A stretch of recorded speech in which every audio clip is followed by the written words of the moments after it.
Richard Cowden was a 28-year-old logging truck driver and was married to 22-year-old Belinda, the couple parents to 5-year-old David and 5-month-old Melissa, the family residing in White City, Oregon.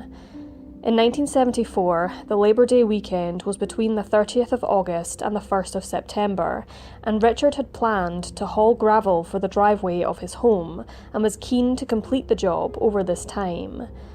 The truck he had planned to use, however, unexpectedly broke down, therefore he had to cancel his plans. Instead, the Cowdens decided to take a trip to the Siskiyou Mountains in order to go camping. The campsite, which was familiar to them, was located near Carberry Creek in Copper, Oregon, the family arriving on the 30th of August along with their basset hound named Droopy. Upon their arrival, Richard parked their vehicle, a 1956 Ford pickup truck, on Carberry Creek Road, which lay a short distance from the campground. During the morning of Sunday the 1st of September at approximately 9 a.m, Richard and David walked to the Copper General Store to buy milk and subsequently left to return to the camp. This would be the last time any member of the Cowden family would be seen alive. Previous arrangements had been made for Richard, Belinda and their children to visit Belinda's mother on their way home to have dinner. However, she grew increasingly concerned when they did not show up that evening, especially since she lived less than 1 mile from the camping ground. Belinda's mother decided to travel to the campsite to check and see if there were any problems. Upon her arrival, she could not find anybody present. The truck was parked up and appeared untouched, the keys lying on a picnic table along with Belinda's purse. Clothes were still inside the vehicle, only the bathing suits were missing. The camp stove had been assembled, and nearby was also a diaper bag and a plastic dishpan full of cold water. A packet of Belinda's cigarettes lay open, and Richard's expensive wristwatch and wallet lay on the rugged terrain. A half-finished carton of milk was at the scene, and was the same product bought by Richard and David earlier in the day. Following her search, taking approximately an hour, Belinda's mother contacted the authorities. The local sheriff, troopers and the District 3 office of Oregon State Police arrived at the scene and scoured the area until darkness fell. A state trooper, Officer Erickson, said of the scene, "That camp was spooky. Even the milk was still on the table." Lieutenant Mark Kezar, who led the investigation, later revealed that the initial search was delayed for maybe a day, since the police believed that it was extremely unlikely that anything violent had happened there. In the early hours of the 2nd of September, the family dog, Droopy, was found, clawing at the door of the Copper General Store. Along with the authorities, hundreds of volunteers aided in the search for the Cowden family, as well as the Oregon National Guard, Explorer Scouts, and the U.S. States Forest Service, who searched over 25 miles of road and trails surrounding the area using aircraft and thermal imaging. However, their efforts were fruitless. The searching concluded on the 7th of September, yet family and friends were not going to give up. The entire case puzzled police. The family had no reason to vanish. They were on top of their finances, and robbery seemed unlikely as wallets and their contents had been abandoned at the scene. Kidnapping seemed unlikely as well, for there were no signs of struggle. For such a long time, there was no evidence to suggest that anything was awry. Authorities conducted hundreds of interviews and offered a reward of $2,000 for any information leading to clues about the whereabouts of the Cowdens. With hunting season beckoning, Richard Cowden's sister wrote to the Medford Tail Tribune, telling people to stay alert to anything that could be connected to a man, woman, a 5-year-old child, or a 5-month-old baby. Even though we try not to let our hopes dwindle that they will be found alive, we ask that you will even check freshly turned piles of earth. We will truly appreciate any clue or help that some hunter may find.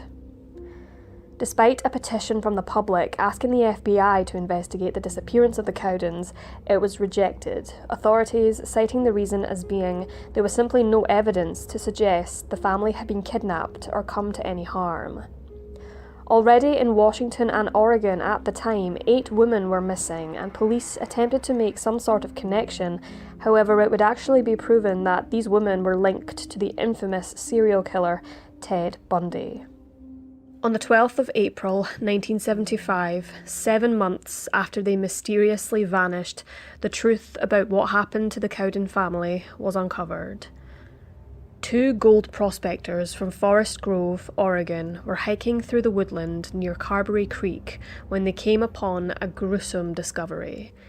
7 miles from the Cowdens' campsite, the decomposing body of a man was found tied to a tree on a steep hillside. In a cave close by, where the entrance had been crammed with rocks, the bodies of an adult female, a child, and an infant were discovered. They were all positively identified by dental records and confirmed to be Richard, Belinda, David, and Melissa Cowden. More details were revealed from the autopsy reports. Belinda and young David had lost their lives from a .22 caliber gunshot, and Melissa died from severe head trauma. The authorities were unable to determine Richard's cause of death, but were firm of the opinion that he had died where he was found, whereas his wife and children were likely to have been killed elsewhere. No murder weapon was ever found, dispelling the idea that Richard murdered his family and then committed suicide. Lieutenant Kezar is quoted as saying, "The whole nature of the thing smacks of a weirdo," adding that the police had more information but were unwilling to share it at the time. What is believed is that after purchasing the milk from the store, the family went swimming in Carberry Creek and were possibly abducted at gunpoint sometime before noon. They were likely driven further up the steep hill, and 3 of them were shot. Conducting further interviews focusing on those who had been at the campsite on the 1st of September, a family from Los Angeles, California, were walking through the grounds when they witnessed 2 men and a woman parked nearby in a pickup truck. The Californian family recalled, "They acted like they were waiting for us to leave, and frankly, they made us nervous, so we moved on."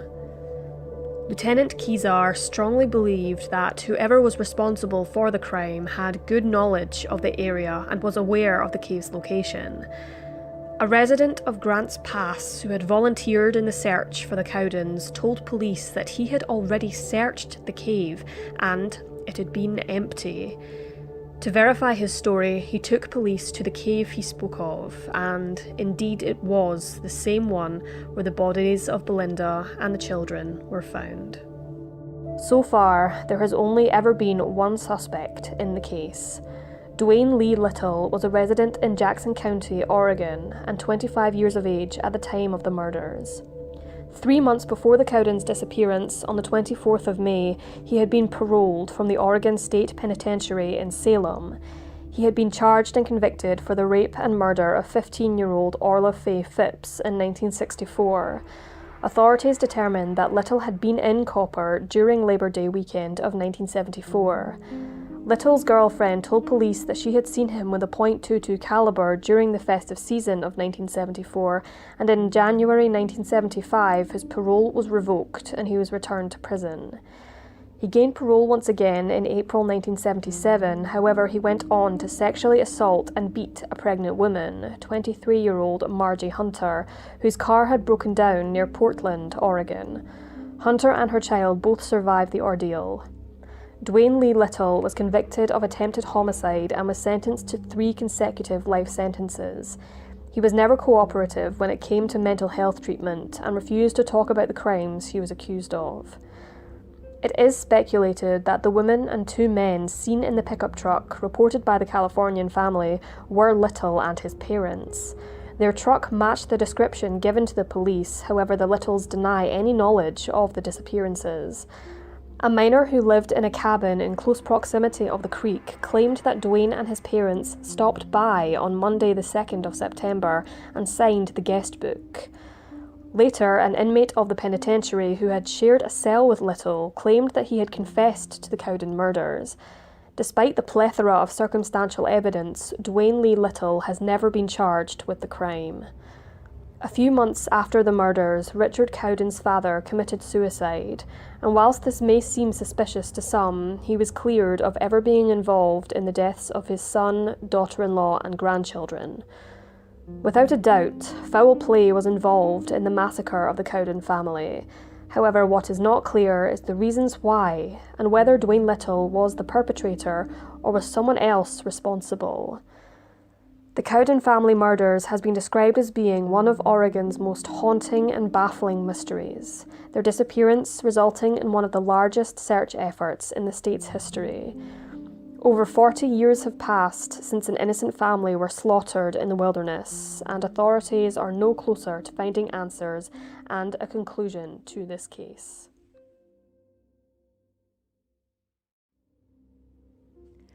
La Isla de los Alcatraces, translated as the Isle of the Gannets, more widely known today as Alcatraz Island, is located 1.25 miles from the shore of San Francisco Bay. The rock has a rich history and became a federal prison in 1934, designed for prisoners who caused problems at other federal prisons. However, some of the first to arrive at Alcatraz were robbers and murderers. Throughout its time as a federal prison, Alcatraz held many notorious criminals, including Al Capone, Machine Gun Kelly, Bumpy Johnson, Alvin Karpis, and Robert Stroud, known as the Birdman of Alcatraz. 36 prisoners made 14 escape attempts, some more than once, over the course of 29 years. During December in 1961, 4 inmates at Alcatraz Federal Prison were allocated adjacent cells. The 4 men, Frank Morris, Alan West, and brothers John and Clarence Anglin, concocted a plot to flee from their incarceration.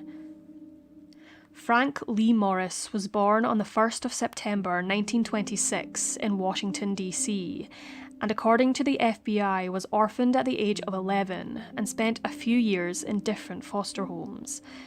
Throughout his life, he had been imprisoned numerous times. His first conviction came when he was just 13 years old. The crimes he was found guilty of ranged from theft, breaking and entering, possession of narcotics, and even escape attempts from other prisons. He carried out his sentences in Florida, Georgia, and Louisiana. He was serving a 10-year sentence in Louisiana State Penitentiary for bank robbery when he successfully escaped. Authorities managed to recapture him a year later whilst he was participating in another robbery. Despite being traced, Frank reportedly had an IQ of 133, which was within the top 2% of the population. Following his arrest in 1960, he was sent to Alcatraz. Frank Morris was inmate AZ1441. John William Anglin was born on the 2nd of May 1930. His brother Clarence, born just over a year later, on the 11th of May 1931. Both were born in Donaldsonville, Georgia, to George Anglin and Rachel Van Miller Anglin, who were seasonal farm labourers. Together they shared 13 children: Alfred, George, Carson, Rufus, Audrey, Christine, Marie, Patsy, Merle, Mary Nell, Verna, and of course, Clarence and John. In the early 1940s, the Anglin family relocated to Ruskin, Florida, which lies 20 miles south of Tampa. The family found better income from working on truck farms and picking from the tomato fields and cherry trees further north in Michigan. According to several sources, John and Clarence had a very close relationship, being described as inseparable. The pair were noted by their siblings as being exceptionally skilled swimmers, having swam through the icy depths of Lake Michigan during the heart of winter, much to their astonishment. The duo participated in a string of robberies during the 1950s, targeting banks and other businesses after closing time in order to avoid any people getting injured. John and Clarence were taken into custody in 1956 and were handed lengthy sentences, served at 3 different establishments. They both tried to escape from Atlanta Penitentiary numerous times but were never successful. The Anglin brothers were subsequently transported to Alcatraz Island, John in October 1960 and Clarence in January 1961. John Anglin was inmate AZ1476. Clarence Anglin was inmate AZ1485. The final member of the group was Alan Clayton West, who was born on the 25th of March 1929 in New York City. In the mid-1950s, he was convicted of car theft and was sent to Atlanta State Penitentiary, where he supposedly first met Frank Morris and the Anglin brothers. He was moved to Florida State Prison and failed in an escape attempt. Unlike Frank Morris, he was noted as being of little intelligence. At 31 years old, he was thought to have the mindset of a young teenager. After his botched prison break, he was then transferred to Alcatraz in 1957. Alan West was inmate AZ1335. Whilst imprisoned at Alcatraz, Frank Morris became friendly with another prisoner, Clarence Carnes, who had previously been involved in the infamous Battle of Alcatraz in 1946. Carnes told Morris information regarding an access tunnel which lay beneath their cells, and Frank was inspired to develop an escape plan. Frank was at the helm of the operation, and after searching with Alan West, discovered ventilation shafts which allowed access to the roof of the prison. West also noted that the concrete of the building had suffered somewhat due to the sea spray. Over the course of many months, the men worked tirelessly during the night. Using discarded saw blades from the prison grounds, spoons from the facility's commissary, and an improvised drill from the motor of a broken vacuum cleaner, they picked away at their cell walls. The men concealed their work with cardboard and paint, and Frank Morris played his accordion to hide the noise they created. To avoid being detected, the men sculpted dummy heads from a mixture of toothpaste, soap, concrete dust, and toilet paper. To make them appear more realistic, they sculpted the faces, colouring them with paint from the maintenance shop and used hair from the floor of the barber shop. Using their own clothes and towels beneath the sheets and placing the dummy heads on the pillows, it would appear to the prison guards that the men were indeed sleeping in their beds. Once Morris, the Anglins, and West dug through their cell walls, they discovered an unguarded corridor located behind the cell tier. Through this, they could access the roof of their cell block within the building, and the men made the space into a workshop. Having gathered several resources, both stolen and donated from fellow inmates, they managed to create life jackets based on a design they'd seen in the magazine Popular Mechanics. Also, they produced a 6 feet by 14 feet makeshift rubber raft, crafted with over 50 raincoats, the seams stitched together and sealed with heat by using nearby steam pipes. With scrap pieces of wood and stolen screws, they made paddles and used a stolen concertina to improvise as bellows in order to inflate their raft. They were apparently inspired by a copy of Sports Illustrated from the prison library, where the issue described how to enjoy water sports for very little cost. The men climbed up another ventilation shaft which led to a sizable fan and grill on the roof, where they severed the rivets which held both pieces in place. On the night of the 11th of June 1962, the quartet attempted to be the first prisoners to successfully escape from their incarceration on Alcatraz Island. Unfortunately for Alan West, his escape was thwarted. Concrete surrounding the opening of the ventilation grill had been crumbling, and West had used more concrete to fix this. However, at the crucial moment, the concrete had hardened, and the hole he had made had shrunk considerably.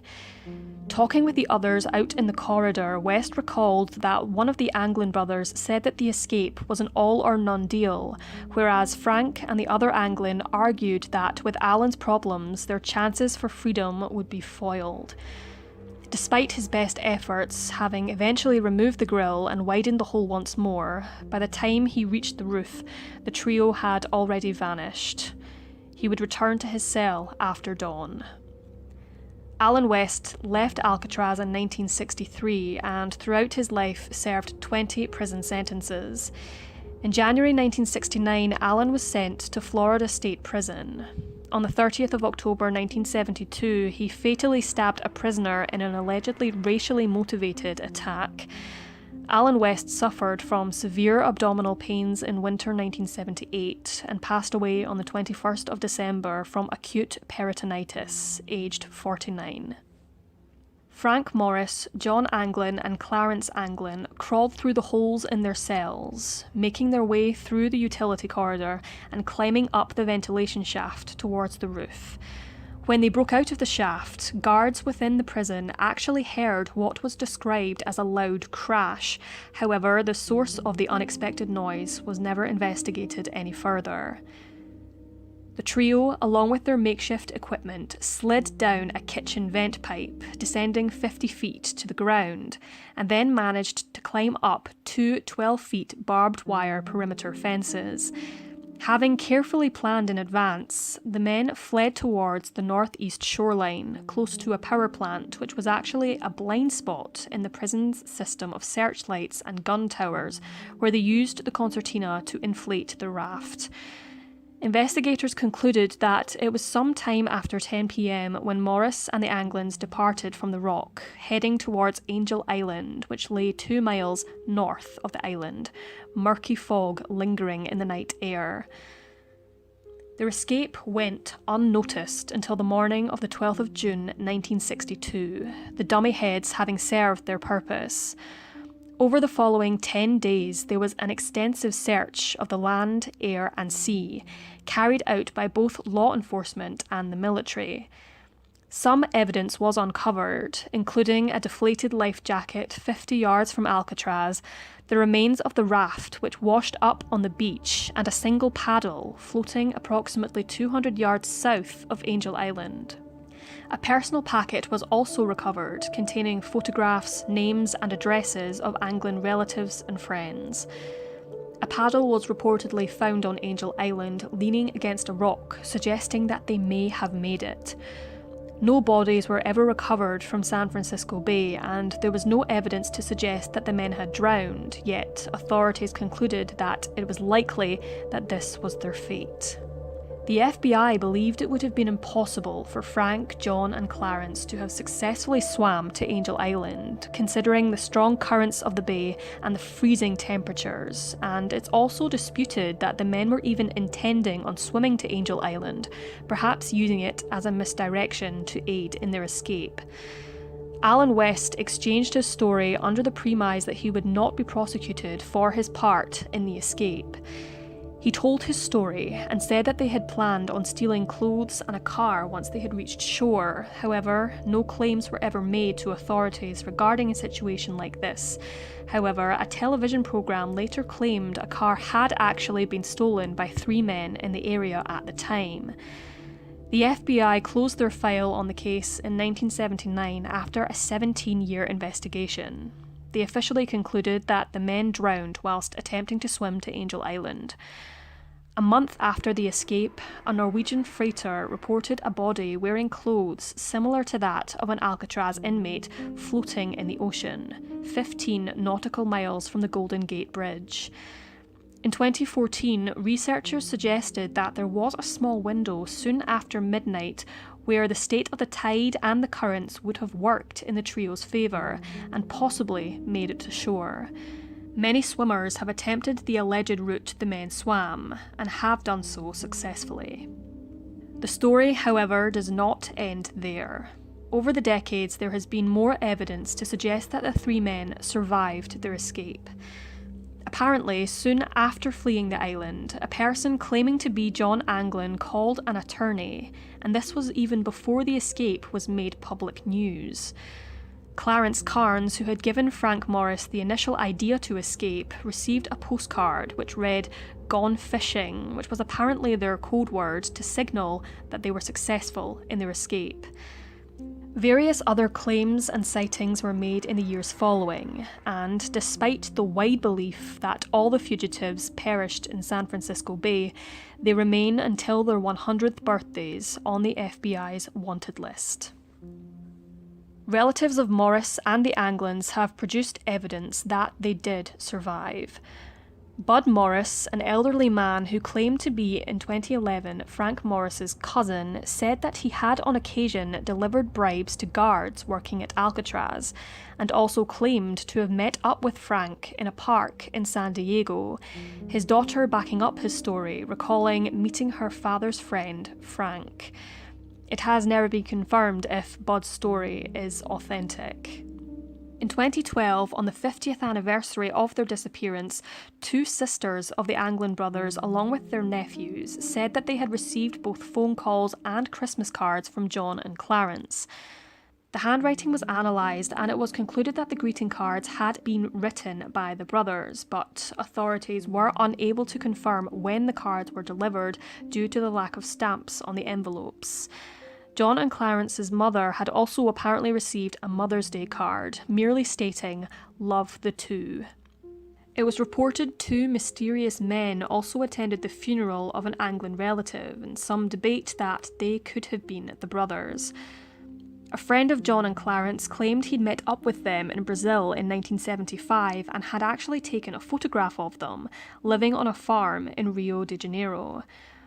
Following analysis by forensic experts, it was concluded that the men in the picture not only resembled the men, but were, most likely, Clarence and John Anglin.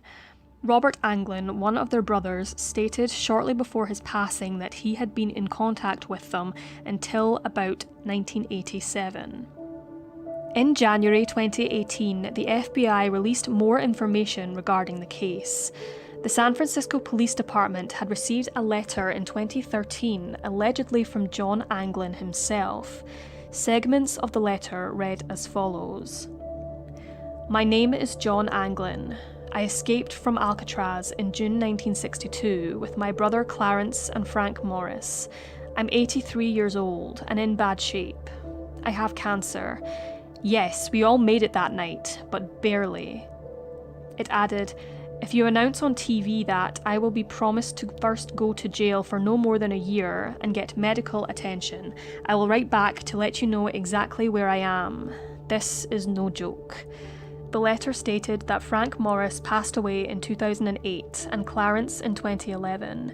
The letter was tested for handwriting, DNA and fingerprints, however the results were inconclusive.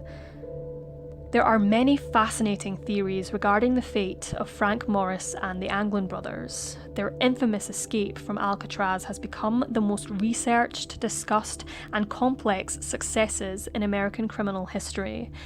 Many believe that the most likely outcome is that the trio drowned and were washed out into the Pacific Ocean. However, there are those among us who love extraordinary true stories, and if the men did indeed survive, it would be a triumph for the ages. What ultimately became of Frank Morris, John Anglin, and Clarence Anglin is unknown, yet the mystery surrounding their break for freedom and what happened that night and beyond keeps interest alive.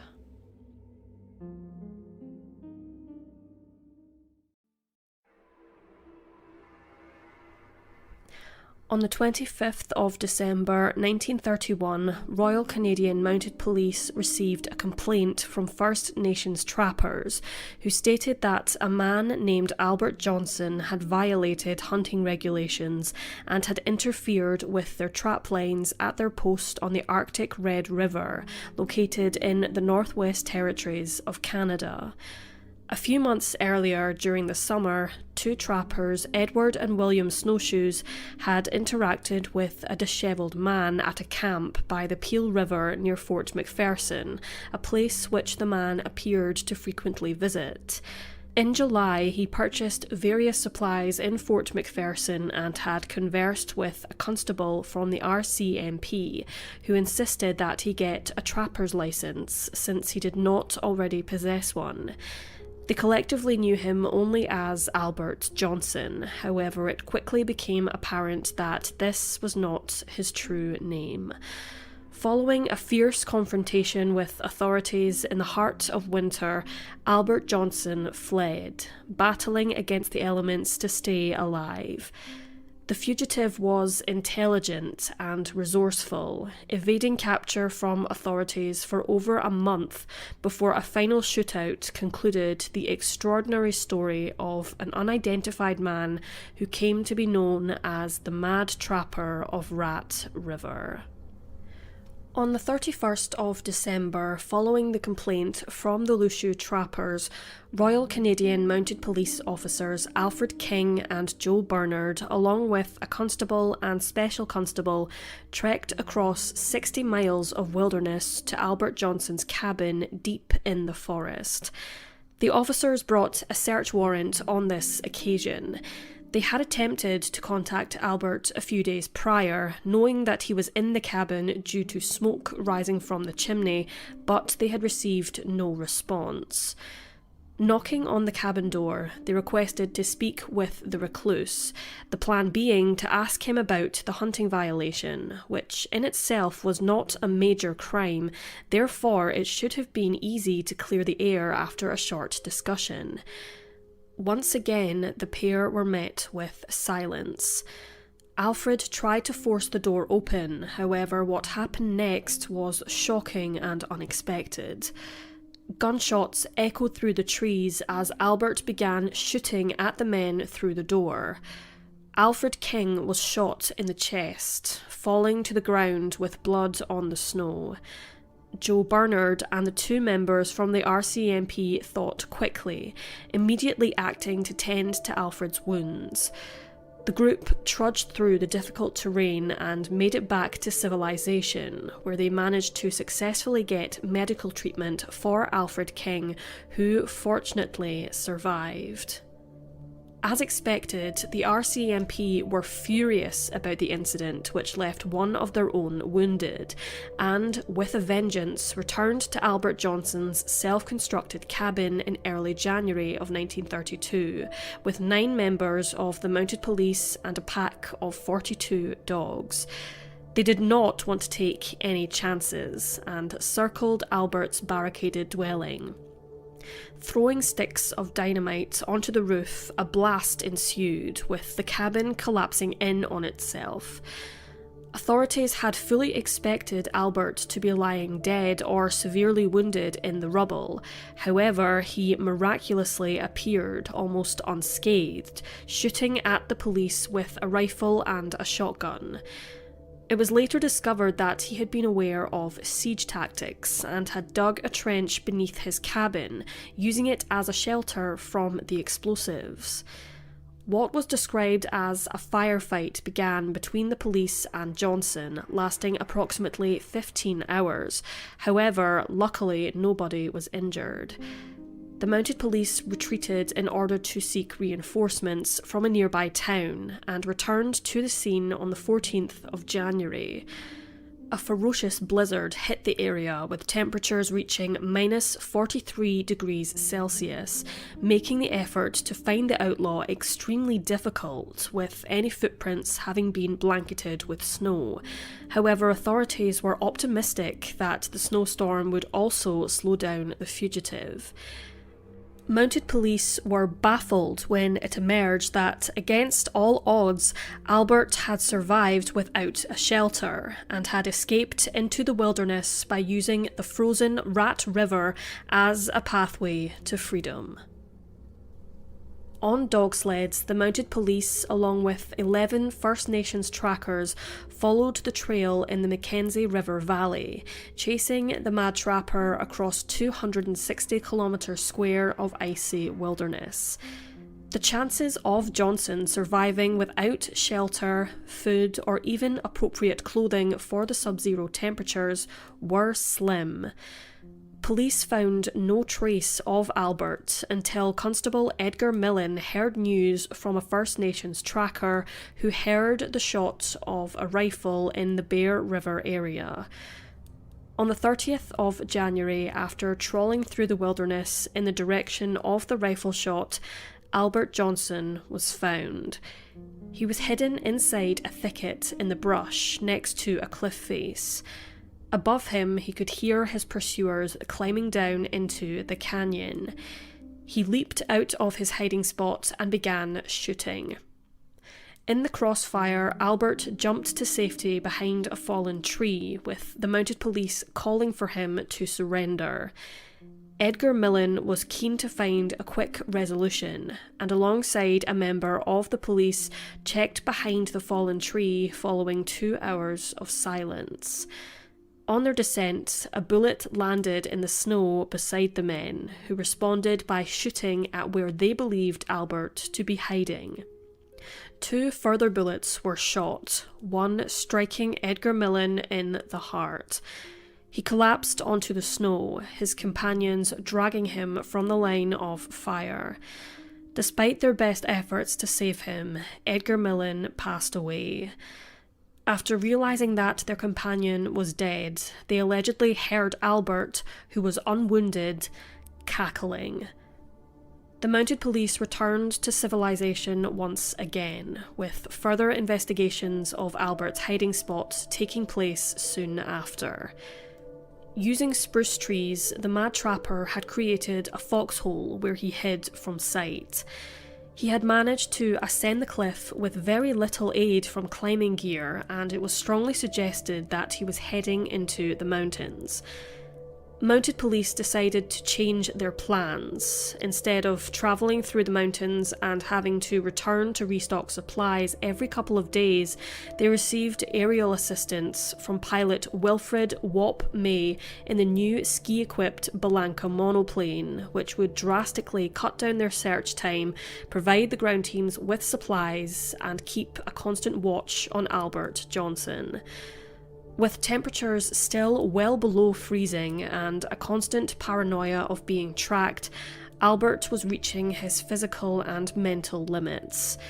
He was suffering from frostbite, had not eaten anything other than small game, and his stamina had reached its peak. A sighting of Johnson was reported from the aerial search on the other side of the Richardson Mountains in February, Albert having climbed and ascended a 7,000 feet peak, with mounted police landing close to where he was last seen. Another group of the mounted police who were contacted by radio followed Johnson, slowly creeping behind him. The 2 groups' efforts were marred by thick fog and mist, resulting in both groups finding each other and footprints left by Albert. It was the 17th of February 1932 when the search party scoured the icy surface of the Eagle River in Yukon, which was frozen solid, and in a bizarre twist, they suddenly set their eyes upon a shadowy figure of a man standing before them in the mist, utterly bewildered as he stared back at them. He was the mad trapper. He had travelled 85 miles on foot in 33 days. Shots rang out as the RCMP surrounded Albert, who suddenly darted towards a snowbank where he took shelter from the bullets, covering himself with his backpack. He shot at an officer, severely wounding him in the process. However, the officer survived his injuries. Shots continued to fly through the bitter chill, the lead officer urging Albert, who had been shot 3 times, to surrender, yet he did not receive a response. After patiently waiting for any signs of life, officers approached the snowbank, only to find that Albert, who had been shot in the spine, succumbed to his wounds. The search for the mad trapper was finally over. The story, however, did not end there. A post-mortem examination was carried out, and his personal possessions, both found on his body and at his cabin, revealed few clues about the man. He had 2,410 Canadian dollars and 10 American dollars, the combined total of which is the equivalent to around $36,000 in today's currency, and could possibly have been earned from selling furs. Also, he had 5 low-value pearls, a pocket compass, a razor, a knife, fish hooks, nails, a dead squirrel, a dead bird, Beecham's kidney pills, and a bottle of gold teeth, none of which were found to match Albert's teeth. His fingerprints were compared with Canadian and American databases, however, no match was made. 2 trappers from near Dease Lake identified him as a man called Arthur Nelson, who arrived in the Yukon in August of 1927 and moved around the area until May of 1931, where he was never seen again. 2 months later, Albert Johnson appeared in Fort McPherson. The trappers believed Arthur Nelson as being from Denmark or Sweden and was fascinated by the local legend of lost mines and expressed a wish to seek them out.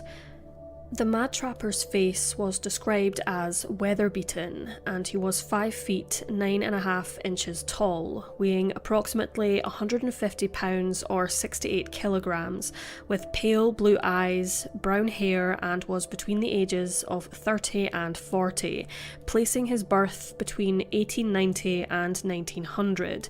Therefore, he may have gained his knowledge of marksmanship, survival techniques, and calmness under pressure from serving in World War I. His tailbone was asymmetrical, which caused a curved spine, and also one of his feet was notably longer than the other, which would have made his journey across the Yukon even more difficult. He also had what was described as a Scandinavian accent, which matched the description of Arthur Nelson, who also was proven to have purchased 6 boxes of kidney pills and possessed a .22 Winchester rifle, a .30-30 Winchester rifle, and a Savage Model 9.9 rifle, matching the weapons of Albert Johnson. DNA tests carried out in 2009 confirmed that he was in his 30s when he died and was of American or Scandinavian heritage. Isotope tests confirmed that he had a corn-heavy diet and could possibly have hailed from the Midwestern United States. With nobody coming forward regarding his identity, he was buried in a cemetery in Aklavik in the Northwest Territories. Albert Johnson was strongly believed to be an alias, with many theorising that he may have been suffering from shell shock and had trouble adapting to life after the war, choosing to live away from civilization. Other theorists believe that he could have deserted his post or evaded conscription. More outlandish theories discuss the possibility that perhaps he was an assassin or even a serial killer who reacted violently towards authorities in a bid for freedom. The true identity of the Mad Trapper of Rat River and the reasons as to why he lived in the wilderness remains a mystery.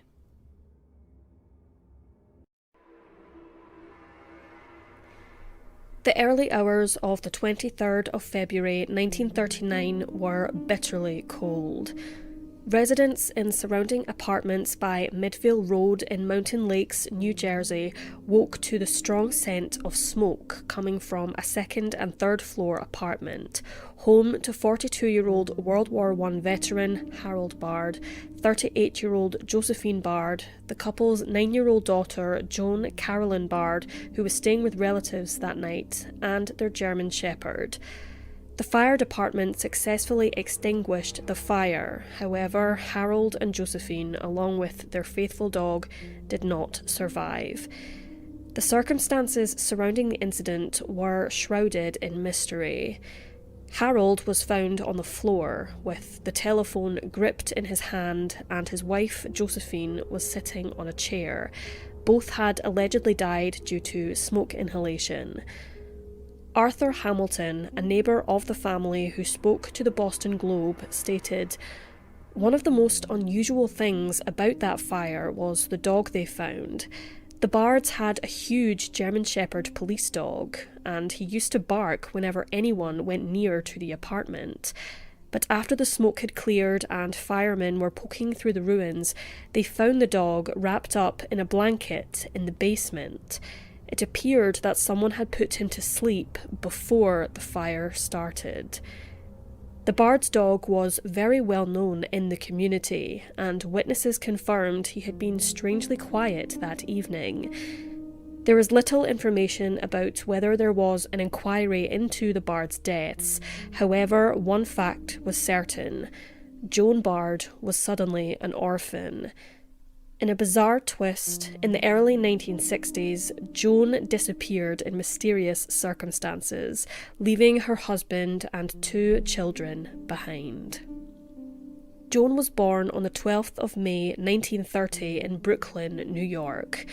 Not much information is known about her early life. However, following the suspicious fire when she was 9 years old, she lived with a foster family and went on to adopt their surname, going by Joan Risch.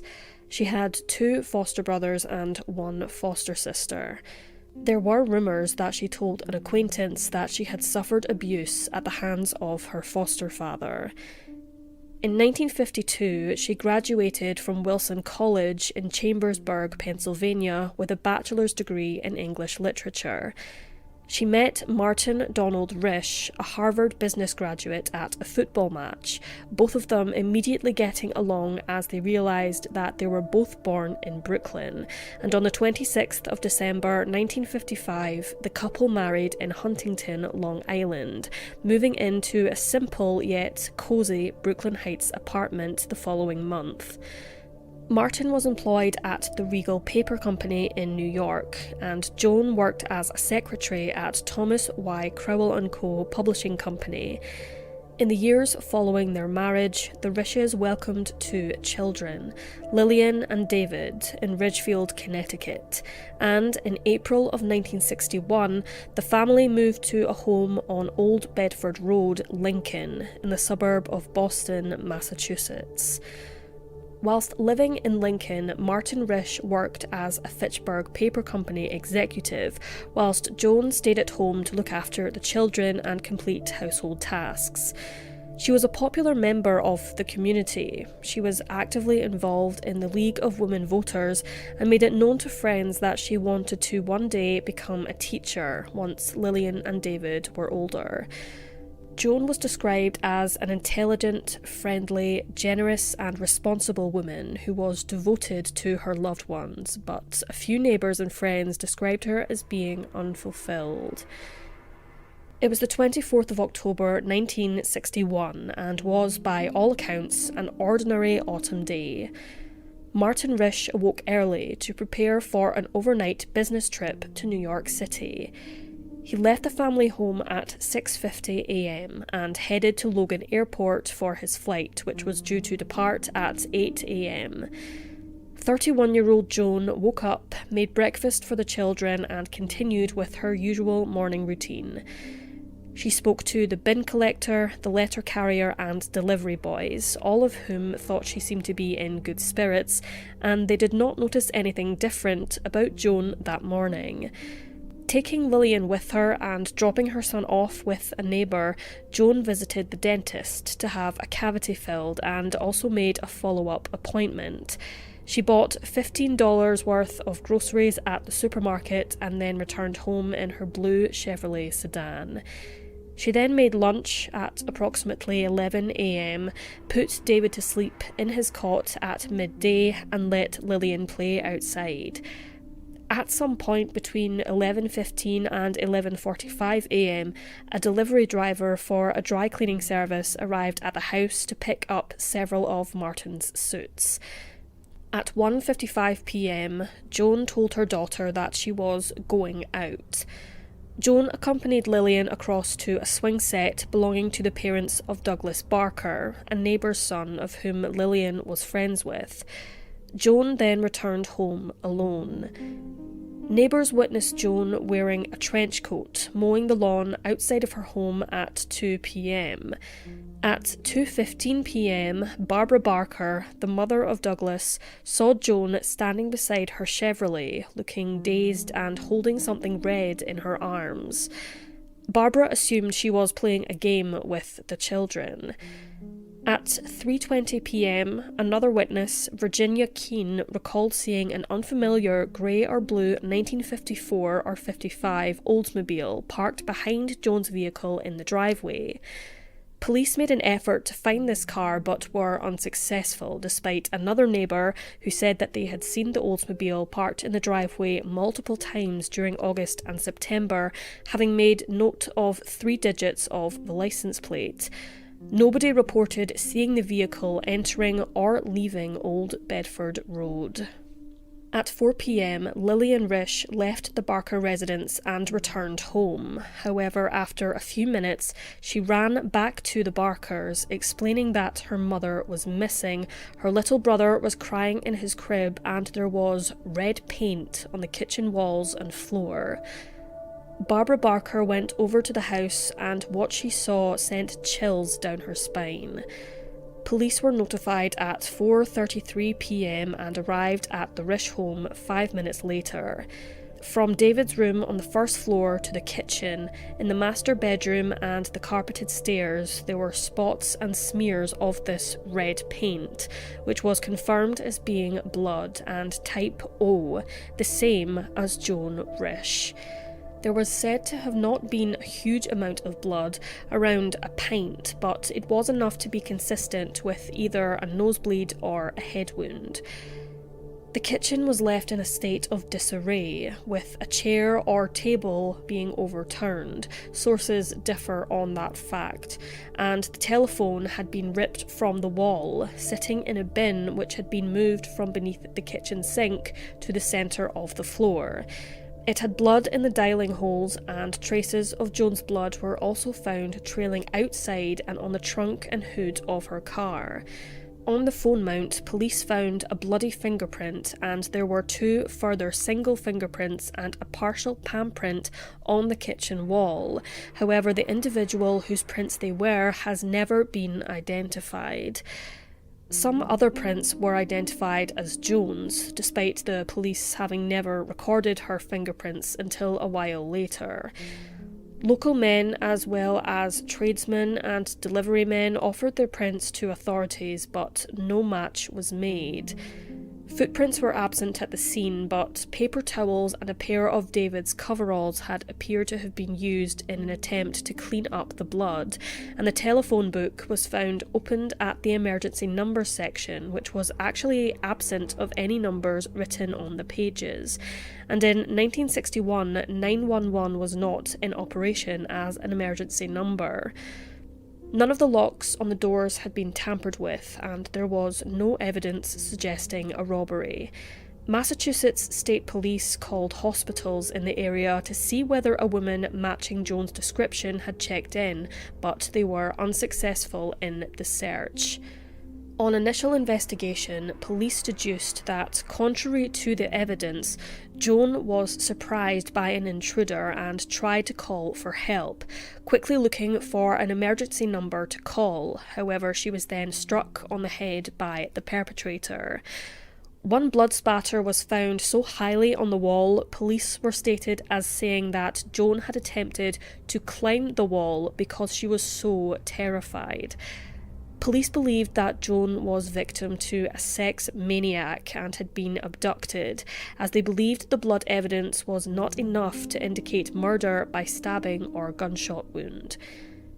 Martin Risch was notified of his wife's disappearance at 7 p.m. that evening and rushed home.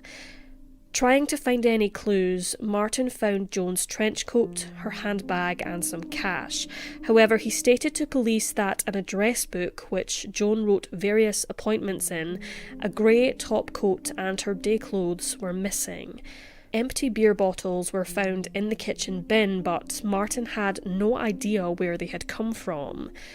Police initially had suspicions about Martin and whether his marriage was as wonderful as he had made it out to be.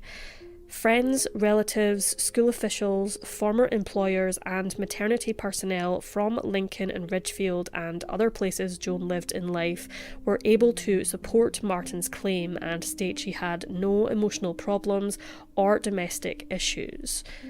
Woodland, marshes, ponds and ditches were searched, as well as garages and abandoned buildings. However, Joan was nowhere to be found. A neighbour, George Robichaud, received a mysterious phone call from an excited woman who stated that she couldn't get through to anyone in the Risch household before abruptly hanging up. A Bedford motel owner told authorities that at 4 p.m. on the day Risch vanished, a nervous woman checked in under the name Patricia Richardson. However, what was quite unusual to the owner was that she carried no luggage or even a handbag with her. Her writing on the register was described as shaky, and upon seeing the writing for himself, Martin Risch was not certain if the handwriting was that of his wife. At 2:45 p.m, a woman wearing a handkerchief over her head was seen shuffling north of the parkway in Lincoln, hunched over, looking cold and dishevelled. A cab driver in Cambridge recalled picking up a woman matching Joan's description. The unidentified woman appeared to be confused and repeatedly changed her destination on the journey. She paid the driver $5 from which she took from a little paper bag she had with her. A young intern in Stoneham Hospital, Massachusetts, reported that Risch was a patient of his, but bizarrely, the patient was not the missing woman, but another woman of the same name who had recently married. En route to a motorist reported seeing a female hitchhiker around the time Joan disappeared, and another driver reportedly witnessed a woman matching the 31-year-old's description walking along Route 128 in Waltham near Cambridge Reservoir, approximately 5 miles from the Risch residence. The woman seemed disorientated. She apparently had swollen legs with blood or mud running down them and was clutching her stomach. Nobody stopped to help her. The reservoir was searched, but nothing of any significance was recovered. It is possible that she may have fallen into a pit along the route which was under construction at the time. However, the area has never been excavated. Blood samples from the kitchen were sent to Harvard Medical School for further examination, and the findings indicated that the blood was consistent with menstruation. It was also stated that Joan may have suffered a sudden hemorrhage, which could have resulted in amnesia. As soon as this information was made public in the media, whispers of a miscarriage or abortion became rife. It was theorised that Joan may have suffered a miscarriage and had subsequently run away to start a new life with a lover. Joan could possibly have had an at-home abortion which was botched. Abortion was very much a taboo subject at the time and was deemed a criminal offence. Lincoln residents told police that on several occasions they had been asked by an unknown man about the whereabouts of Joan Risch. A woman reportedly received a phone call from an unidentified individual who asked to speak to Joan. Another woman stated that a man had approached her in the street asking to see Joan Risch. Another said that Joan was absent from the family home for 2 hours the day before she disappeared, and police were unable to find out where she was, what she was doing, or who she was possibly with. Joan could have been the victim of a stalker. A neighbour allegedly heard the garage doors at the Risch house open and close at odd hours of the night, which brought about another chilling theory that someone could have been living in the Risch home without anyone noticing. Perhaps the person was living in the garage, which actually had a large window with full view of the interior of the house. Perhaps the perpetrator crept into the kitchen through the front door when Joan was mowing the lawn. One man who was seen as potentially being a suspect in Risch's disappearance was 47-year-old Howard Cooper, who was a fugitive from the law when she vanished. He had twice been committed to a mental hospital in Texas after being charged twice with assault with intent to kill. A man matching Cooper's description was seen working at a restaurant in Lincoln and was never seen again after Joan's disappearance. In the weeks and months leading up to Joan Risch's disappearance, she had visited the local library on a weekly basis and had taken out at least 25 books. Of the books she checked out of the library, they included Death of the Heart, which had a striking plot of an orphan girl who disappeared. Other titles she read were Into Thin Air, which told the story of a married actress who vanished, leaving a towel and bloodstains behind as clues. Mostly Murder, which discussed numerous murders and disappearances. The Screaming Rabbit, a mystery book with vanishing as a theme. The 27th Wife, a biography of a married woman who disappeared. Incense to Idols, the plot of which involved a woman who fled Paris to begin life anew in New Zealand. The Hunt for Richard Thorpe, which tells the tale of a boy who disappears of his own accord, and a book he read is a vital clue to the mystery. And, finally, the very last book she took out was a biography about Mary, Queen of Scots. Martin Risch expressed that he was aware of Joan's love for literature. However, he believed she was a fan of the suspense genre and had no clue about her interest in unsolved disappearances and murders. Martin Risch, the delivery men, postman, milkman and dry cleaner were all cleared of any involvement in Joan's vanishing. Martin Risch strongly believed that Joan would never have abandoned her children to start a new life. He firmly opposed the theory that his wife was involved in some sort of accident and suffered from memory loss as a result, wandering into the woods and succumbing to the elements. He stated that Joan was more than likely abducted and then murdered, despite his insistence that she had no enemies. Joan was declared legally dead in 1975, and although Martin moved out of the family home, he settled into a house nearby. He never lost hope that Joan was alive somewhere. Martin lived the rest of his life never knowing what happened to his wife and passed away in 2009. 5 weeks after Joan Risch disappeared, an anonymous donor left a potted plant on the Risch's doorstep, something which was seen as significant as shortly before Joan had vanished, someone had left geranium plants for her.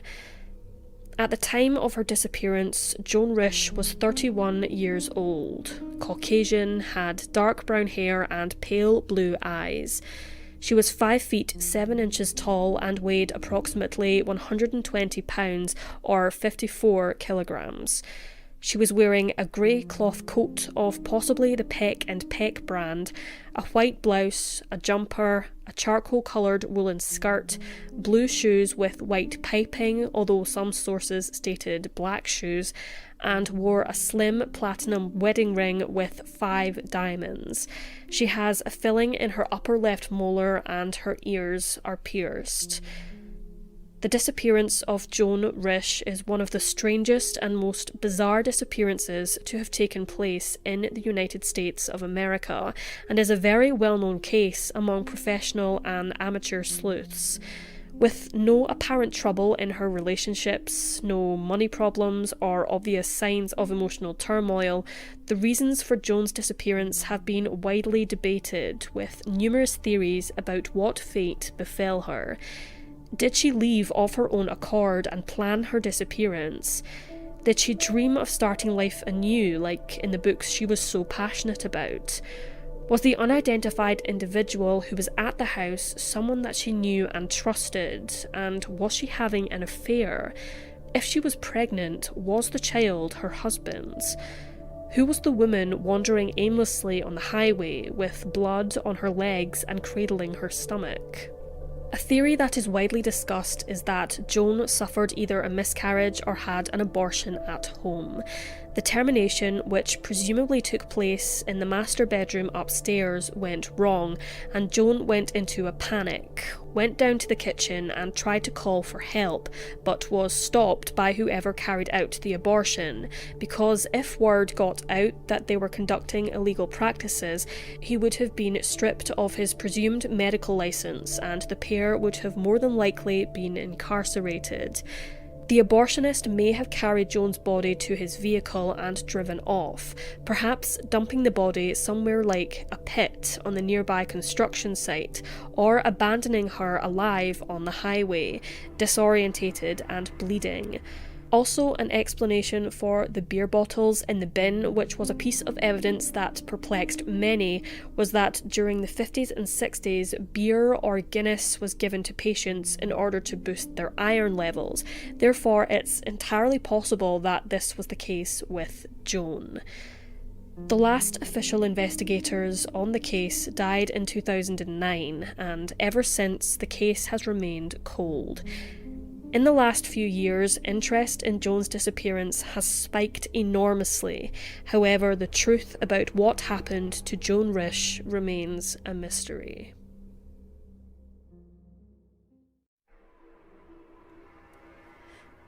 Numerous communities across the globe during the Second World War regularly experienced power outages in an effort to dodge air assaults, with all electrical forces in the region being struck off for a period. In Australia, however, brownouts occurred. Brownouts included a huge decrease in electrical voltage, although power could still be utilised, yet street lamps, for instance, would be faint.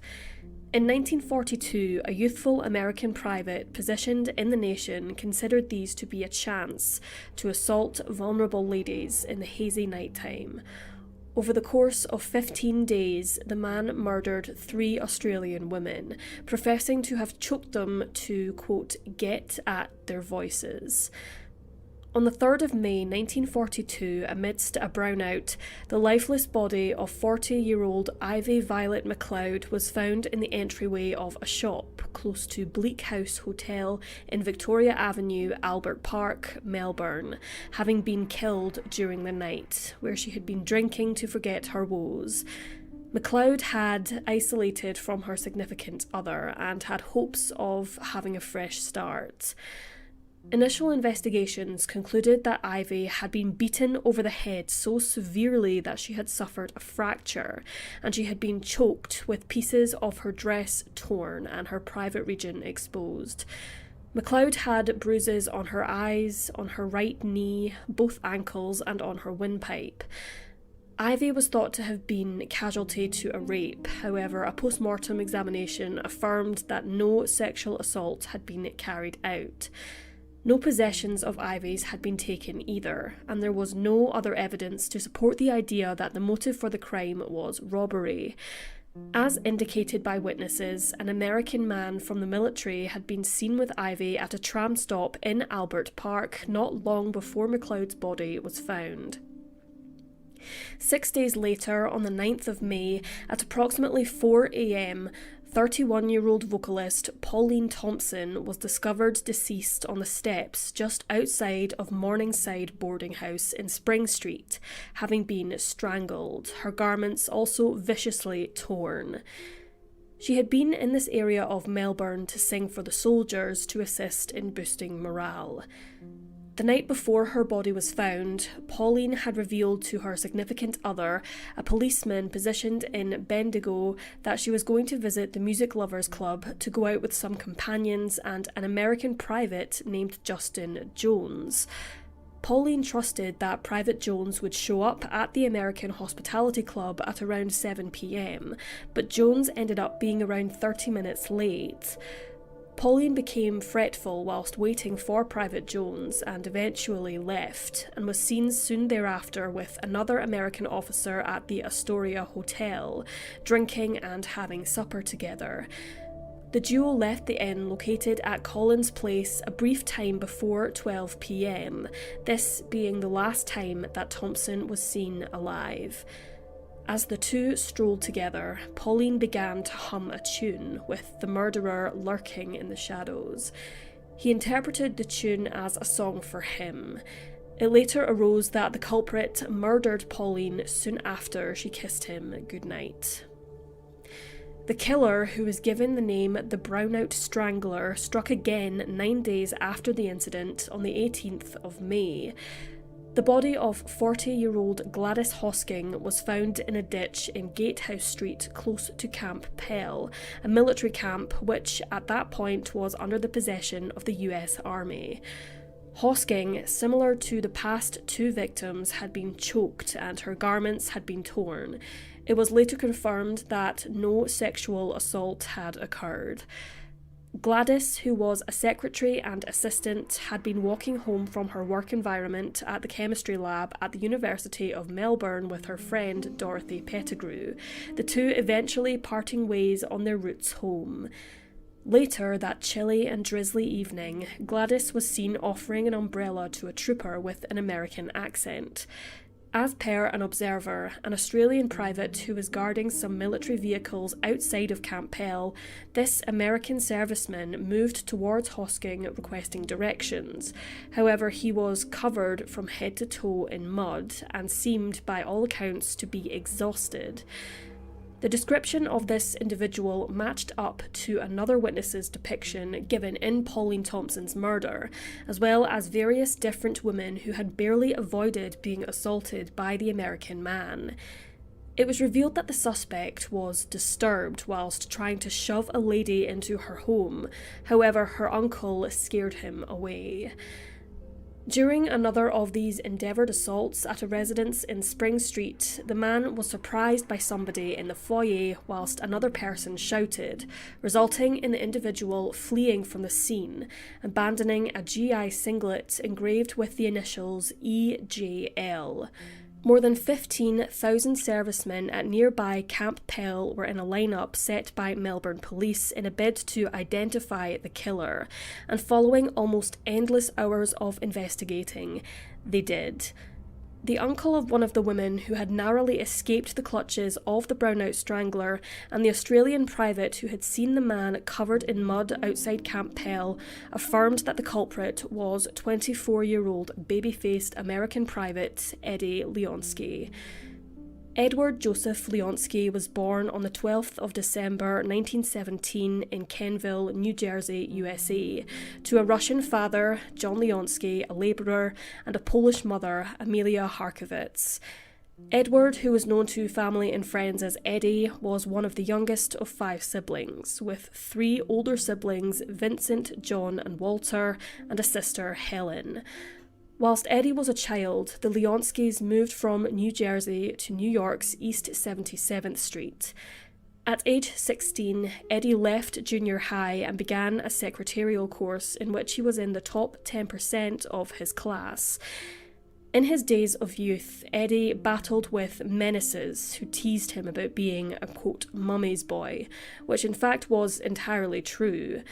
His sister told papers that Eddie was her mother's, quote, prodigy. Eddie secured various jobs following graduating his secretarial course, including a delivery boy, an assortment of administrative positions, and a grocery clerk. He was additionally very physically fit, routinely taking an interest in boxing and weight training, yet he likewise appreciated to flaunt himself and enjoyed being the centre of attention. When visiting bars in the city, for instance, he would do different gymnastic tricks, including walking across the bar on his hands to engage the people in the pubs. Leonski's day-to-day life was far from ordinary. His dad, John, was a drunkard and was consistently oppressive towards his wife and children. He appeared to loathe the whole world around him, and subsequently liquor addiction sent him to an early grave in the late 1920s. Eddie's mother, Amelia, experienced manic depression, and the children themselves fought their own battles. One of Eddie's siblings was admitted to an asylum, with 2 other siblings gaining criminal records. Eddie himself was a substantial drinker like his father, which brought about unpredictable episodes of rage. Eddie was called up for military service in the US Army on the 17th of February 1941, where he was first positioned with the 52nd Signal Battalion in San Antonio, Texas. During this time, Eddie continued to drink heavily.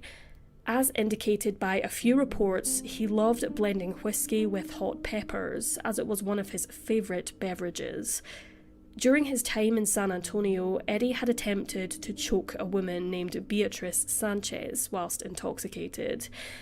The incident was disregarded by American authorities when they shipped him overseas to Australia in mid-1942 after the United States entered World War II.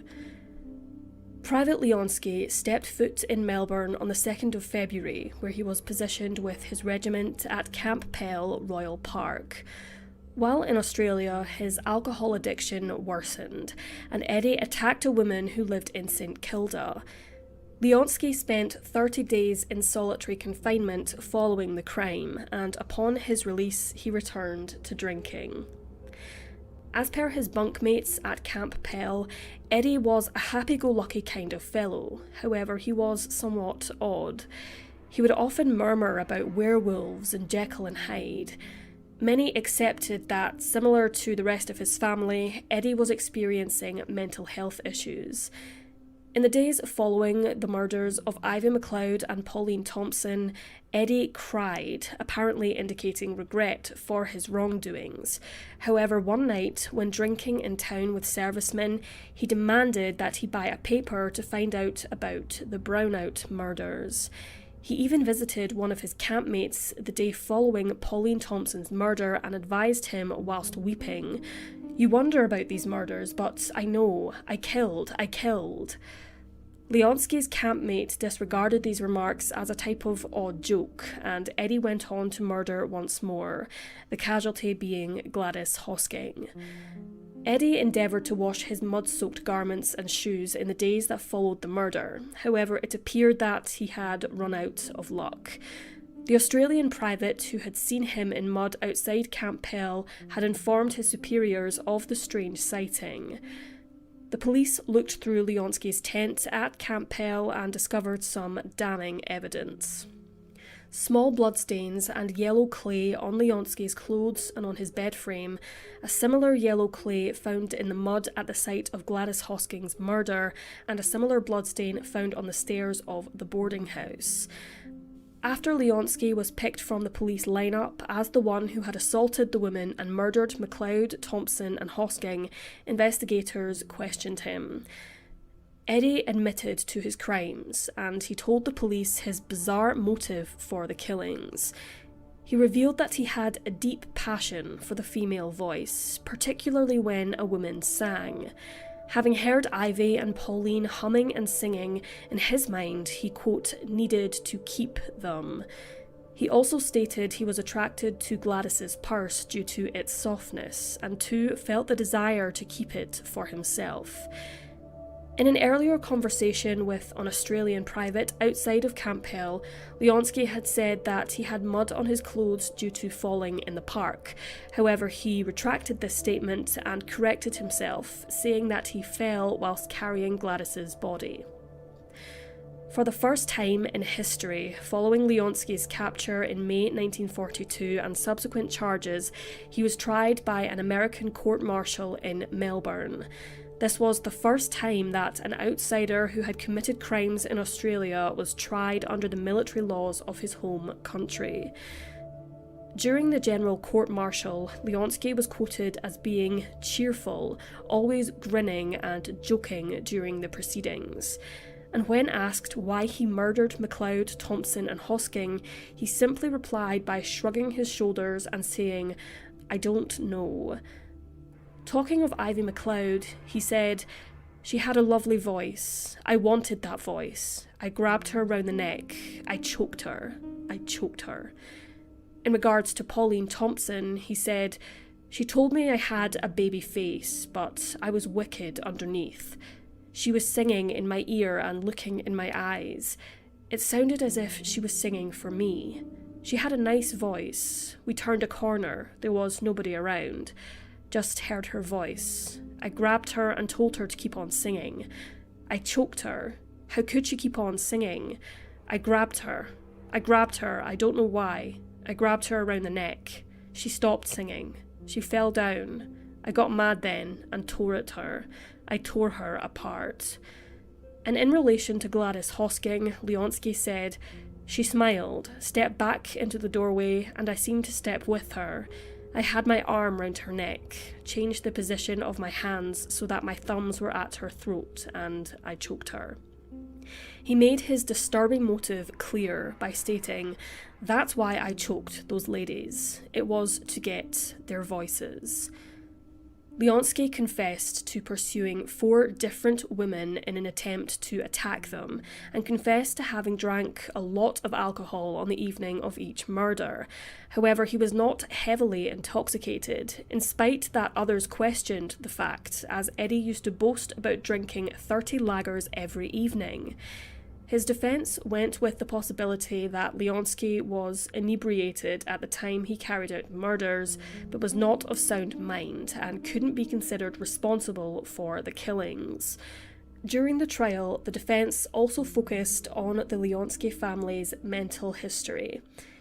Eddie was sent for a psych evaluation, and following close assessment by 3 experts, he was declared sane. No notice was made in this assessment whether Eddie had any prior or hidden conditions which might have brought about temporary loss of mental or physical control. He was considered intellectually sound and was considered fully responsible for his actions. Leonski was subsequently sentenced to death by hanging on the 17th of July 1942, with a date being set in the November of the same year. Following his sentencing, Leonski said to the court, "I have been wanting experience, and this will be a new experience for me. Don't worry about me. I have been ready to die since I was 16. There will be plenty of experiences, I suppose, on the other side." Within his cell at Melbourne City Watch House, Eddie would read books, compose letters, draw, do crosswords, play drafts with the guards, and utilise a wireless. He would also walk around his cell on his hands, just like he used to in the bars. He kept his mind occupied for the duration of his incarceration and appeared totally unfazed by his approaching execution. The night before the hanging, Leonski was visited by Detective Sergeant Sid McGuffey, who was the one who had urged him to admit to his crimes. The two had an unexpected friendship, and as Sid left Leonski's cell one last time, Eddie jested by saying, quote, "Well, so long, Mr. McGuffey. If you've got any more dames you want choking, just bring 'em along and I'll fix 'em for you." Eddie Leonski was hanged at Pentridge Jail at 6 a.m. on the 9th of November 1942, at just 24 years of age, with the Australian executioner the only person present. Leonski's body was sent to the United States for burial before an autopsy could be completed, which leaves the question whether he did in fact suffer from some sort of mental or physical ailments unanswered. His body was buried a total of 3 times, twice in Australia, before the Australian government requested all bodies of Americans to be returned to their homeland. He was temporarily left in a mausoleum and military distribution centre before being buried in Schofield Barracks Post Cemetery in Oahu, Hawaii, in April of 1949. Eddie Leonski was not only known as the Brownout Strangler, but also the of mice and men killer, with many contrasting his non-abrasiveness and need for nice things to Steinbeck's character of Lenny Small. Likewise, he was known as the Singer Strangler and the Jekyll and Hyde Killer.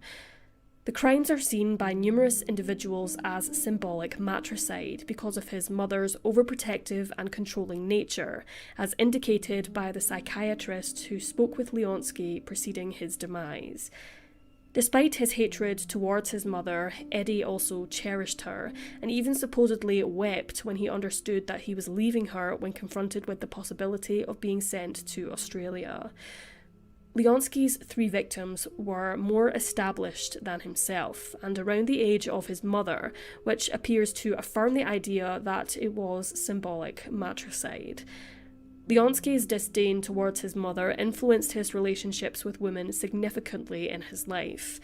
Leonski never had a sweetheart. However, he composed letters to a young lady named Renee whilst imprisoned at the City Watch House waiting for his execution. One of Eddie's letters to his mysterious Renee, dated the 3rd of August 1942, concluded chillingly, quote, "All good things must come to an end, so, with your kind permission, my whirlwind brain will turn over, tuck in its corners and go to sleep. Cheerio, and may all your nights be good ones, or good night. I remain my mama's little baby forever and ever. Edward J. Leonsky.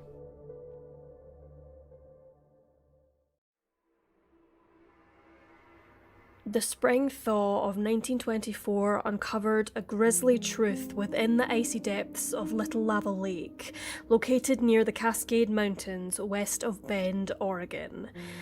Beneath the surface lay the frozen bodies of 3 fur trappers who were reported missing several weeks prior from their woodland cabin.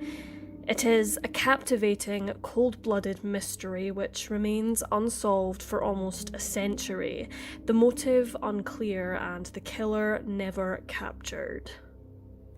As winter descended in 1923, 3 men local to the small city of Bend, Oregon, packed up their belongings to move to an isolated cabin in the woodland of Deschutes National Forest near Little Lava Lake, the trio wishing to spend the winter months fur trapping in the wilderness.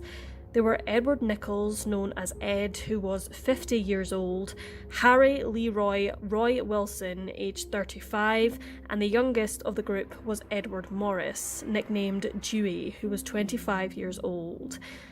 Nichols was employed as a caretaker for the cabin and fur foxes, whereas Morris and Wilson, the latter of whom was a Marine Corps veteran, were loggers for the Brooks Scanlon Lumber Company. The pair found fur trapping to be more of a pastime in comparison to Nichols. In the autumn of 1923, they began living in the log cabin, which belonged to a local logging contractor called Edward Logan. Ed Nichols, Roy Wilson, and Dewey Morris came to an agreement with Logan that instead of paying rent for their lodgings, they promised to take care of Logan's 6 foxes, which resided in a pen behind the dwelling. In the week before Christmas, Nichols returned to Bend after a successful first stint at Little Lava Lake, with a sled packed full of furs to sell.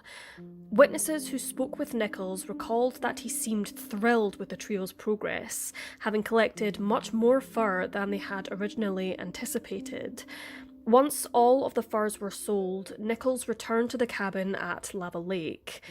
Some sources speculate that Nichols did not travel alone to Bend and that he was joined by his companion Roy Wilson, who allegedly spoke with his mother very briefly, explaining that he would be home in February. The festive season came and went, the people of Bend ringing in the new year with high hopes of a healthy and prosperous 12 months ahead. During January of 1924, a man called Alan Wilcoxon departed from his home in Fall River, his destination being his own resort located in Elk Lake. Having mapped out his 24-mile route, Wilcoxon began his journey, trudging through the rugged terrain by snowshoe. On the 15th of January, he stopped by the log cabin, where he greeted the 3 men. He spent the night in the trio's company, departing towards Elk Lake the next morning. According to Wilcoxon, Nichols, Wilson and Morris appeared to be in high spirits and good health, with their hunting endeavours being greatly successful. Little did he know that he would be the last person to see the trio alive. As the months passed, the families of the trappers became concerned when they failed to receive any kind of correspondence from them. Searching the forest were Dewey's brother, Owen Morris, family friend Hervey Innes, and superintendent of the Tumalo fish hatchery, Pearl Lynns. Whilst searching the forest, they stumbled upon an unusual scene. They found several activated traps. A number of mink traps had been left untouched, with the corpses decaying in the winter sun. Once the traps were discovered, a full search operation began, with friends and family forming a search party. In April, they made their way towards the cabin by snowshoe, where they were met with an eerie silence. Upon first inspection, the cabin was completely empty. Burned food lay in pots on the stove with moulding cooking utensils, and the fire had dwindled to a pile of ashes. Plates and cutlery had been neatly set on the table, however, sat unused. It appeared that their last meal had been breakfast. Several sources reported that heavy clothing, traps, and rifles lay abandoned within the confines of the cabin, and that newspapers and magazines had been carelessly left in a state of disarray, the skin racks and dryers also showing signs of neglect. An emaciated cat was found, and it seemed apparent that it had not been fed within the last 2 months. More traps, which had been scattered around the forest, were found to have allegedly contained the remains of 12 martens, a wayward skunk, and 4 foxes, thought to have been Logan's foxes that had vanished from the cabin. The foxes had either been shot or attacked by a blunt instrument and then expertly skinned. Owen Morris came to the realisation that the men's sled, which was regularly used for transportation of food and equipment, had disappeared, and a further sense of dread washed over him when it was found that the pen holding Edward Logan's foxes was completely empty, and lying beneath some foliage in the corner of the trapper's shed was a blood-stained claw hammer. Deschutes County Sheriff Clarence Adams and the local game warden offered to help in the investigation, and after a thorough search of both the cabin and its surroundings, the sled was recovered approximately a quarter of a mile from Logan's log cabin, in a snowdrift on the icy shore of Lava Lake. The investigation took another sinister turn when it was evident that there were several dark stains on the sled, later confirmed by Dr. George Vandervert as being human blood. There was a trail in the snow leading into the lake itself, and a fairly large depression in the ice, but it appeared to have been frozen over. It was suggested that the sled had been taken over the frozen lake and then hidden in the snowdrift in order to obscure it from prying eyes. One of the search volunteers who wished to collect water for the group made a grim discovery. Frozen pools of blood were found in the thawing snow, and among other evidence collected was clumps of hair and a human tooth. Sheriff Claude Macaulay wrote in the official police report his thoughts of the chilling crime scene.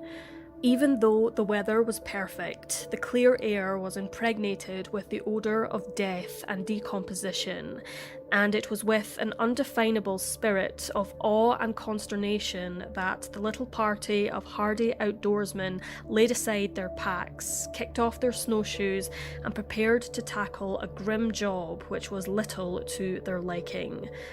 Owen Morris and Clarence Adams later returned to the lake with the aim of catching some fish to feed fellow searchers. The duo were surprised when they realised that the lake had escaped from winter's unforgiving grasp, the thaw having melted much of the ice. The pair, alongside Edward Logan, took a boat out onto the lake in order to conduct further searches. A cap and hat were found floating on the surface of the lake, presumed to have belonged to the trappers. Owen, Clarence, and Edward's attention was caught as they witnessed dark shapes floating on the lake. On that early April evening in 1924, the bodies of Nichols, Wilson, and Morris were discovered. Wilson and Nichols, who was found to still have his glasses on, were floating face down, whereas Morris was floating on his back. The remains of the men were partially decomposed and, oddly, were wrapped in muslin. Owen, Clarence, and Edward tied rope around each of them and hauled the bodies back to shore. Inspecting each of the clothed bodies, it became clear that they had all been fiendishly butchered. With dusk quickly falling, the corpses were kept overnight in an ice shelf before further personnel arrived to carry out further investigations. The following day, Clarence Adams travelled to Bend seeking further assistance. After the arduous task of taking the bodies back to Bend, the coroner conducted post-mortem examinations on Nichols, Morris, and Wilson. It was concluded that they all had perished in late December of 1923 or early January of 1924. Their deaths were caused by gunshot wounds and blunt force trauma. Nichols had a shattered jawbone and a wound to the head, both of which were caused by a bullet, likely from a revolver, and his watch reportedly ceased to tick at 9:10 a.m. Wilson had been shot in his right shoulder and had suffered a shot to the back of his right ear. Morris had a gunshot wound in his left arm and had suffered a skull fracture. All three men had been bludgeoned, presumably by the claw hammer found in the fox pen at the log cabin. Police began their effort to piece the puzzle together and agreed on the following timeline of events. The killer or killers took a path to and from Little Lava Lake, passing Schumacher Fur Company in Portland by the road leading to the town of Lowell and the Mackenzie River Trail. At least two of the men were lured away from the cabin for reasons unknown and were subsequently murdered. The third was then killed within a close radius of the cabin for, once again, reasons unknown. Their bodies were then thrown onto the sled where their killer or killers dragged them for approximately half a mile across the frozen lake, digging a hole to then dispose of the bodies. The perpetrators then scarpered on foot back through the forest.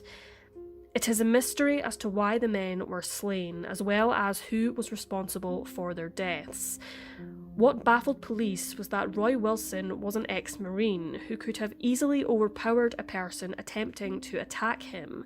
Therefore, authorities believed that the murders could not have possibly been carried out by a single individual. They were now seeking either two killers or one killer and his accomplice. A woodsman and moonshiner known as Indian Erickson fell under the radar of suspicion for a brief time. He lived in nearby Cultus Lake and was accused of committing the crime. However, there was firstly no evidence to support the idea, and secondly, he had a solid alibi at the time of the Lava Lake murders. Edward Logan, the owner of the log cabin, suggested a name to police: Lee Collins, also known as Charles Hyde Kimsey, a man from Idaho with whom he had squabbles with in the past. Logan had conversed with Ed Nichols, who had told him a story about Kimsey, an Elk Lake Lodge employee, who had previously been one of his fellow fur trappers. Nichols and Kimsey had a rather heated dispute regarding a wallet, in which Charles Kimsey expressed a desire to get even one day. Nichols was relieved when he was told that he would be sharing the cabin with Morris and Wilson in the winter of 1923, as he was left a bit on edge after his confrontation with Kimsey. It was known that Kimsey was highly skilled with a rifle and revolver, which would support the theory of him being involved in the deaths of the three trappers. Charles was not unfamiliar with Oregon authorities, as he had previously been charged with robbery and attempted murder of cab driver Mr. W. Harrison, who Kimsey had overpowered in his vehicle and thrown down an abandoned well, after having attacked, bound, and poisoned him. Harrison miraculously survived his ordeal, vomiting up the poison and escaping from the well. The case went to trial, however. Kimsey became a fugitive, with police offering a $1,500 reward for information leading to his capture. On the 22nd of January 1924, a mere 7 days after the fur trappers were last seen alive, Kimsey was reportedly seen by a witness in Portland, Oregon. The witness was a traffic officer, and Kimsey allegedly questioned them about where he could sell expensive furs, and was directed towards Schumacher Fur Company. Charles sold approximately $110 worth of furs to the company. It was discovered that on the documentation used for the sale, the seller was listed as Ed Nichols, and Kimsey had actually used Nichols' trapper's license. Due to this startling evidence, Charles Kimsey became the prime suspect in the murders. It wasn't until early 1933 when Kimsey was recognised by a jail warden in Montana when he was successfully apprehended by authorities. He claimed that he was innocent of the crime and stated that at the time Ed, Roy and Dewey were killed, he was working on the Moffat Tunnel in Colorado, which was confirmed by his employer. Upon questioning Carl Schumacher at the fur company about the man who had sold fur to them in January 1924, he unfortunately could not confirm whether the seller was definitely Charles Kimsey. As for the robbery and attempted murder charges, Kimsey was found guilty by the jury, despite pleading his innocence. He was sentenced to life imprisonment at Oregon State Penitentiary and was never charged in connection to the murders at Lava Lake. In 1957, he was released from jail on parole and returned to his native Idaho, where he lived the rest of his life without further incident. It was speculated that if Kimsey was responsible, his potential accomplice could have been Ray Van Buren Jackson, a schoolteacher who was allegedly involved in at least 6 other suspicious deaths in the 20th century, according to Melanie Tupper, author of The Trapper Murders, a true Central Oregon mystery. He had already been convicted of forgery charges in the 1890s and was given the moniker of the Angel of Death. Kimsey and Jackson apparently shared family ties as well as being friends, therefore does not rule out the possibility that he was somehow involved. Answers, however, will more than likely never be found as Jackson took his own life in 1938. Ed Nichols, Roy Wilson and Dewey Morris were buried in Greenwood Cemetery in Bend, Oregon. The cabin in which they shared their final days no longer stands. However, the horrific crime continues to haunt those at Lava Lake and the people of Oregon. Despite the murders having occurred almost a century ago, hope has not dwindled that perhaps one day the truth can be uncovered. As of December 2019, the Lava Lake murder case remains unsolved.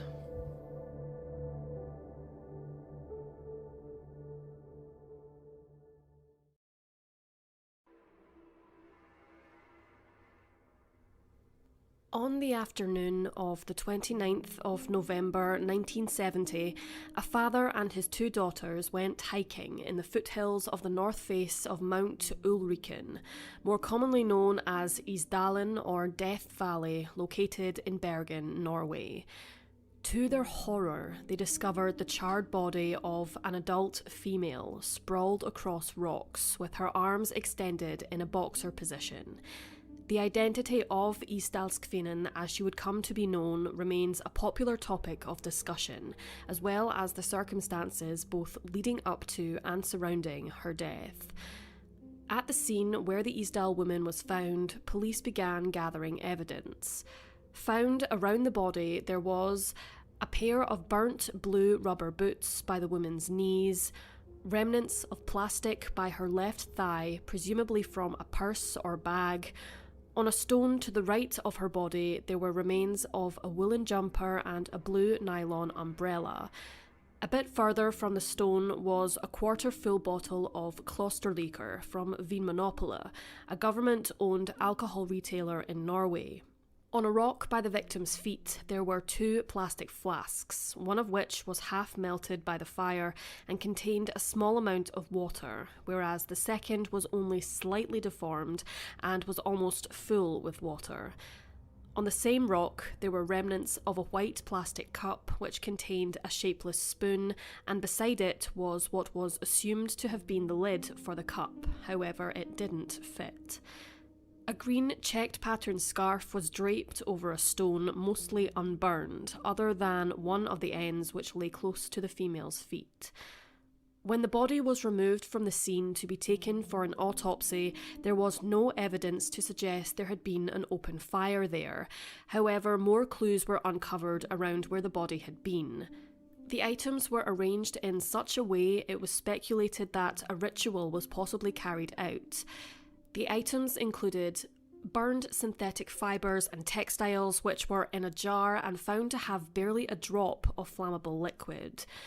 Where the woman's left knee had been, a watch was found, a lady's leather strap wristwatch marked with the brand Solo.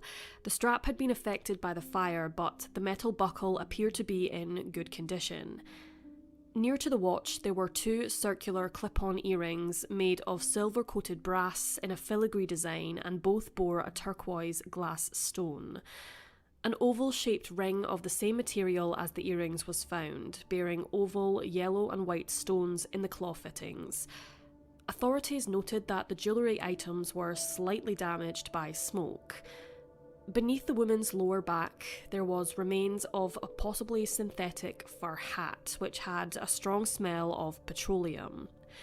A charred matchbox and remains of a sock were by her feet, along with remains of bread or crackers.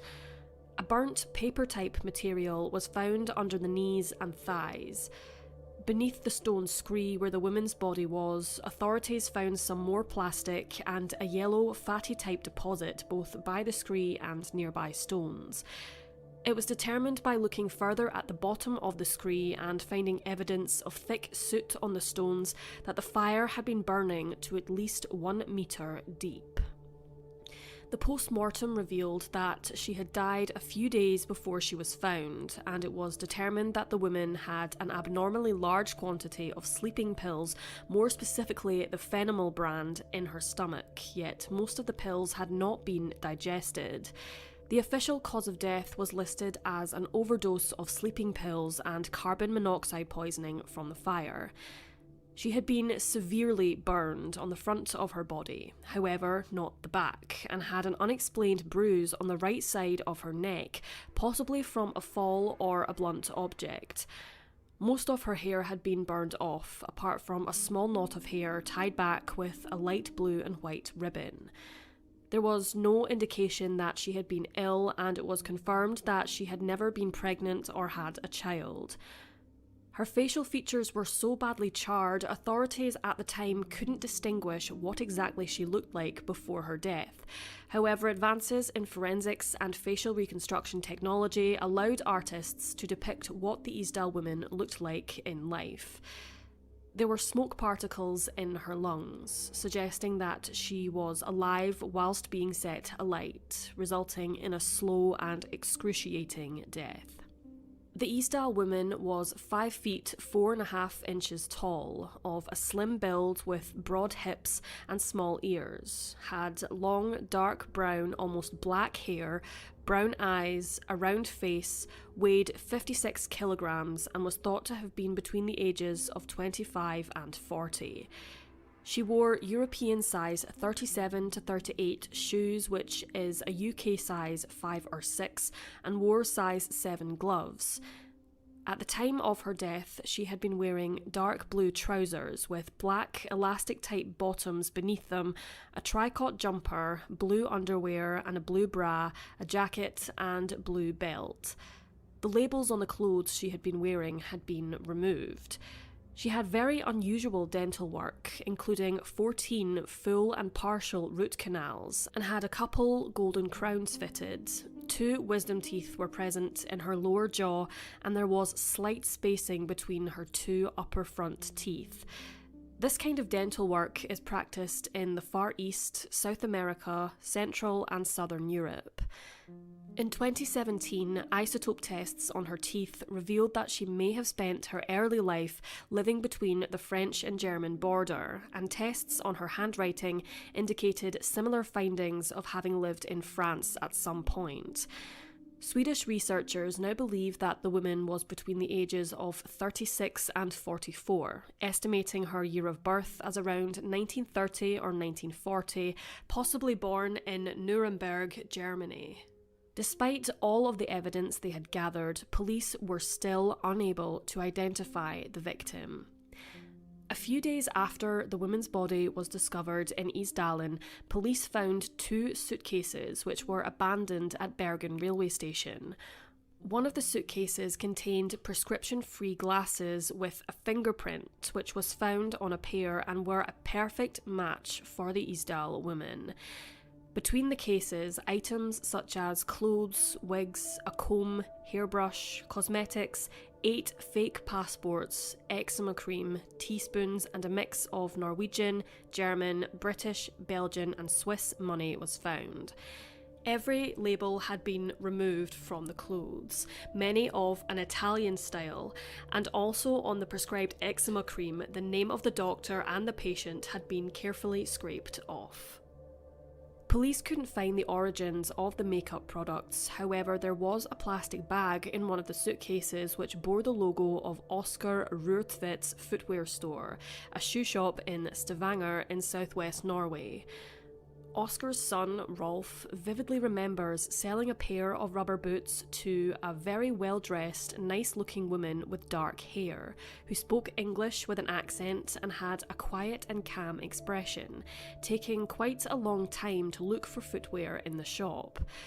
Rolf also recalled that she had a strange smell, comparing it to be similar to garlic. The boots found at the scene appeared to match the ones Rolf sold to the woman. It is also believed among authorities that the umbrella which was found was also a product from the same retailer. A coded note was recovered, but it was not deciphered until years later. The code was a record of where the woman stayed and for how long. For example, O30BN5 translates as October 30th, Bergen, November 5th. The code has only partially been deciphered, as the rest of the code is a complete mystery. Finally, sketches were completed, depicting what authorities believed the woman to have looked like, and they sent them around various police departments in Norway and Europe, but nobody seemed to recognise her. With Rolf's description, police were able to trace a woman who they believed to be Isdalskvinnen to the St. Svedun Hotel in Stavanger, where she checked in under the name of Fenella Lork, later found to be one of her many aliases.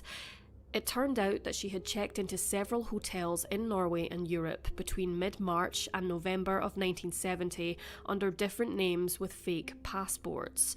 A timeline of her travels during this time, courtesy of the Doe Network, is as follows. March 20th, 1970. The woman travels from Geneva, Switzerland to Oslo, Norway. March 21st to 24th, 1970, she resides at Hotel Viking in Oslo, using the name Genevieve Lancier. March 24th. She flies from Oslo to Stavanger, taking the boat to Bergen, and stays the night at the Hotel Bristol using the name Claudia Tielt. March 25th to April 1st, stays at the Hotel Scandia in Bergen, still as C. Tielt. April 1st, she travels from Bergen to Stavanger and on to Kristiansand, Hirtshals, Hamburg and Bal. This is the last trace of her in Norway until she returns 6 months later. October 3rd, she travels from Stockholm to Oslo and on to Oppdal, where she stays the night at a hotel together with Italian photographer Giovanni Trimboli, whose business card was reportedly found among her possessions. October 22nd, she stays at Hotel Altona in Paris. October 23rd to 29th, she stays at the Hotel de Calais, also in Paris.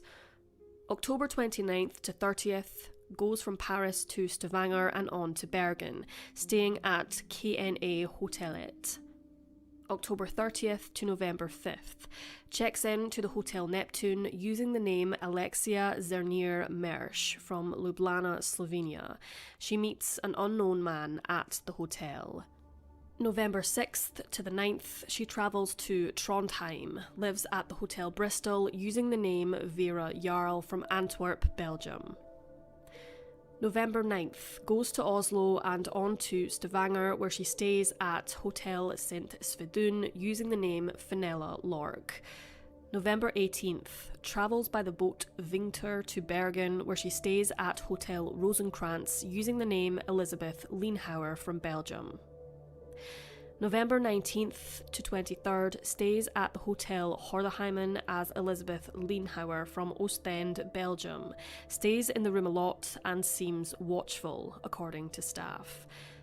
November 23rd, was last seen at the hotel in the morning, having left room 407.